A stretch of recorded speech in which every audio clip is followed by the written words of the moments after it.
आज मैं क्रिएट करने वाली हूँ मम्मी के हाथों पे बहुत ही सुंदर और सिंपल तरीके से मेहंदी डिज़ाइन।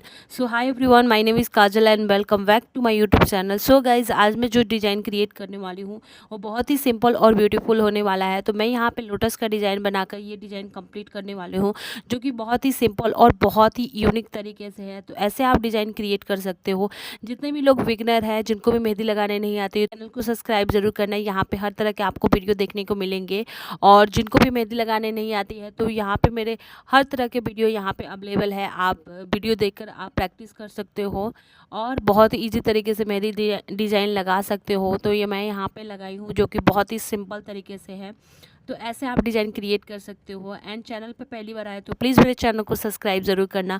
कमेंट पे ज़रूर बताना कि ये डिज़ाइन आपको कैसे लगी। एंड वीडियो को बिल्कुल भी मिस मत करना। आप देखना ये कितनी सुंदर और बहुत ही प्यारा डिज़ाइन, ये फुल हैंड मेहंदी डिज़ाइन यहाँ पे मैं प्रैक्टिस करके बताने वाली हूँ, जो कि बहुत ही सुंदर है। तो मिलते हैं एक नेक्स्ट वीडियो में। Thank you so much watching for my video.